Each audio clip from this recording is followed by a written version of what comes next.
सुन रहे हैं आप? अंश अंश सुन रहे हैं यहाँ पर? ये जो निशाना है ना, ये आपकी तरफ ही साधा जा रहा है। नेता का बेटा नेता, काबिलियत को देख के होना चाहिए, तुरंत पैराशूट लैंडिंग नहीं होनी चाहिए। ठीक है, एक मिनट रुक जाइए, अंश को बोलने दीजिए। हाँ अंश बात।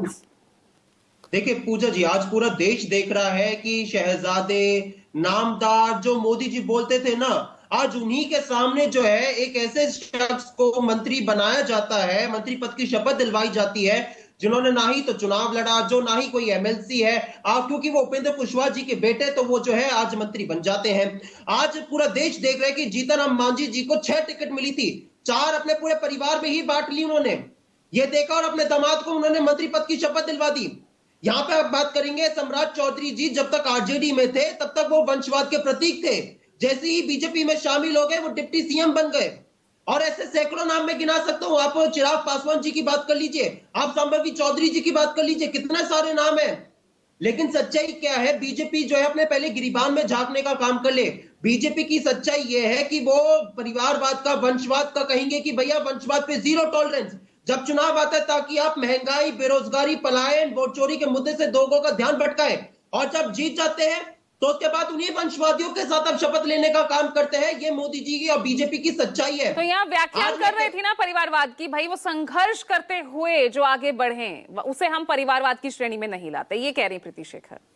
अरे कौन सा संघर्ष करके? अगर मैं कह रहा हूं आप संघर्ष करके बात करते हो, अनुप्रिया पटेल जी को निकालिए। अनुप्रिया पटेल जी तो पैराशूटिंग लैंडिंग है, अपने बेटे, अपने जो फादर है सोनेलाल पटेल जी, उनकी बेटी होने की वजह से ही तो आज वो जो है अपना दल की जो बनी है वो पार्टी की नेता। आप यहाँ पे जो है जेडीएस को निकालिए। आप जो है मोदी जी, प्रज्वल रेवन्ना जो कि पूर्व प्रधानमंत्री एचडी देवेगौड़ा जी के जो वो पोते हैं, राहुल जी मोदी जी प्रचार करने जाते हैं। रुक जाइए ना, रुक जाइए ना प्रीति शेखर, मैंने किसी के बीच में नहीं बोला। परिवारवाद का मुद्दा तो आप लोग, आप जो है जेडीएस है ना, जेडीएस जो है उनको निकालिए बाहर। आप जो है चंद्रबाबू नायडू जी के जो बेटे हैं उनको निकालिए बाहर, आप उनको नहीं निकालेंगे। अरुण यादव, ये जो कल जो 10 मंत्रियों की लिस्ट आपने पूरी जारी करी है परिवारवाद को लेकर, ये कहना चाहता हूँ कि ये बार बार सिर्फ और सिर्फ विपक्ष पे, कांग्रेस पार्टी पर वंशवाद का आरोप इसलिए लगाते हैं क्योंकि हमारी एक लेगेसी है। आजादी की लड़ाई के बाद हम जो जेल में गए थे, चाहे वो बात मोतीलाल नेहरू जी से जवाहरलाल नेहरू, इंदिरा गांधी जी जो जेल में गए, उस लेगेसी को नहीं मिटा पा रहे। जो इंदिरा गांधी जी और राजीव गांधी जी इस देश के शहीद हुए, उस शहादत की भावना को नहीं मिटा पा रहे। इस वजह से ये लोग ऐसे कर रहे हैं। अरुण यादव भाई, यहाँ पर संतोष सुमन है, उनसे सवाल पूछा गया, उपेंद्र कुशवाहा से सवाल पूछा गया इसको लेकर, उन्होंने कहा भैया जो सवाल उठा रहे पहले अपने गिरबान में तो झांक ले। अनम्यूट कीजिए Arun Yadav.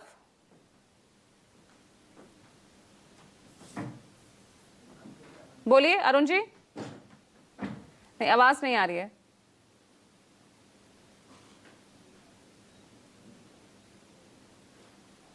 Not Audible, not Audible. हाँ निशांत मिश्रा।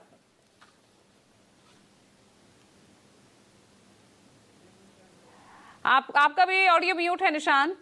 हाँ आवाज आ रही है मैम? हाँ बोलिए भाई। निशांत, यहाँ पर बहस ये चलती जाएगी, लेकिन विपक्ष के लिए वही परिवारवाद, यानी जो चाहे भ्रष्टाचार का मुद्दा हो, परिवारवाद का मुद्दा हो, वो सिर्फ विपक्ष के लिए रह गया ना, उसको घेरने के लिए रह गया है। नहीं पूजा जी, मैं यही बात तभी समझा रहा था कि देखिए, अगर आप किसी भी ऐसे लोगों को टिकट देते हैं या चुनाव लड़ाते हैं जिनके पूर्व के पिता हो, माता हो, या कोई भी पहले से राजनीति में है, तो निश्चित तौर पर आप उसको टिकट देते हैं, वो जनता के बीच में जाता है और ये जनता का अधिकार है, उसको एक्सेप्ट करे या ना करे।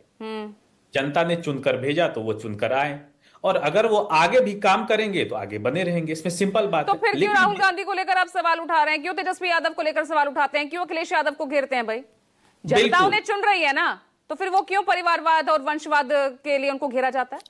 नहीं, उसको उनका वंशवाद और उनका परिवार साफ तौर पर तब झलकता है जब वो पूरे पार्टी को हाईजेक करके रखते हैं। मैंने आपको एग्जांपल दिया, मैं अभी भी आरजेडी का एग्जांपल दे रहा हूं मैम आपको। आपने नहीं कर रखा क्या? आपने नहीं कर रखा क्या? एलजेपीआर उसमें क्या है? रामविलास पासवान, उनके भाई जो है पशुपति पारस, जब ज्वाइंट थी, एक ही पार्टी थी एलजेपी, तब भी तो परिवारवाद था या नहीं था?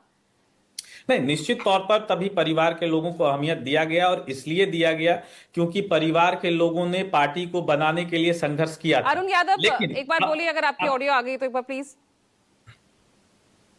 नहीं, ऑडियो नहीं है। कुमार सौरभ, जरा जवाब दीजिए भाई, आप परिवारवाद पे खूब सवाल उठा रहे हैं, आप खुद परिवारवादी लोगों को जब देते हैं टिकट।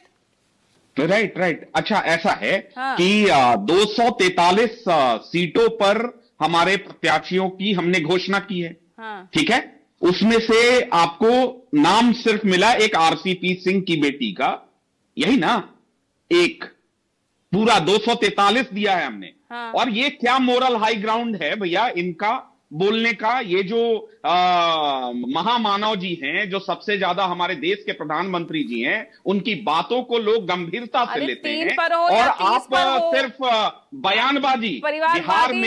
परिवार में हाँ। टिकटें तो बट रही है ना? नहीं, एक मिनट, हो सकता है वो टिकट बटे। आप कहिए ना, जैसे एलजेपी के मुख्य प्रवक्ता ने कल आकर आप ही के शो पर कहा कि परिवारवाद लोक जनशक्ति पार्टी के लिए कोई मुद्दा नहीं है, कोई विषय नहीं है, प्रधानमंत्री ने उठाया है उनका विषय। वैसे ही प्रधानमंत्री जी भी कहें कि परिवारवाद एनडीए के लिए, बीजेपी के लिए, पंडित दीनदयाल उपाध्याय जी के द्वारा कहे हुए, तो क्या ऋषिकेश अब ये मुद्दा थम जाएगा, ये मुद्दा खत्म हो जाएगा इस बहस के बाद, जब खुद बीजेपी, खुद एनडीए उस परिवारवाद युक्त हो चुकी है?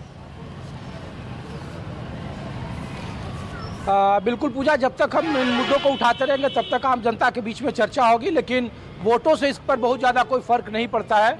हाँ, ये बात जरूर है कि ये नैतिकता का तकाजा है कि नैतिक तौर पर कौन कितना मजबूत है और कौन कितना कमज़ोर है, और नीतीश कुमार इसके सबसे बड़े बिहार में एग्जाम्पल हैं कि इतना होने के बावजूद उनके निशांत कुमार के राजनीति में आने की चर्चा जरूर होती है, लेकिन अब तक आप देख लीजिए कहीं से भी नीतीश कुमार की तरफ से कोई सिग्नल नहीं है या कोई तरह का संकेत उन्होंने नहीं दिया है।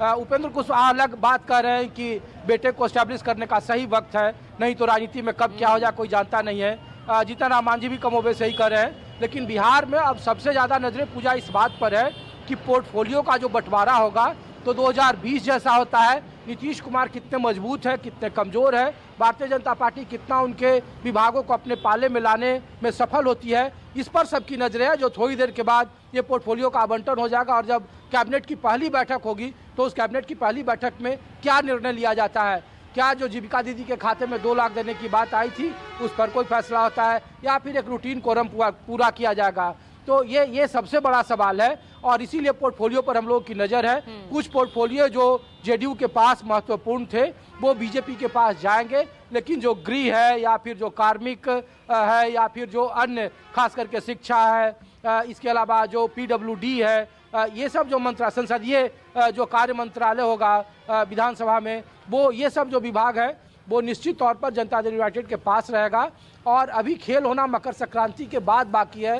पूजा, बिहार में राजनीतिक रोमांच एक दौर का और आएगा जब कुछ विधायक उधर से इधर आएंगे और इधर से उधर जाएंगे और मंत्रिमंडल का जब विस्तार होगा, क्योंकि नीतीश कुमार ने अपने कोटे के। चलिए, तो रोमांच अभी खत्म हुआ नहीं है, अभी रोमांच खत्म नहीं हुआ है, अभी पहला पार्ट खत्म हुआ है, दूसरा पार्ट शुरू होना बाकी है, जैसा कि मेरे सहयोगी ऋषिकेश बता रहे हैं। बहुत बहुत शुक्रिया आज इस चर्चा में जुड़ने के लिए। आज पे रुक टोक में इतना ही।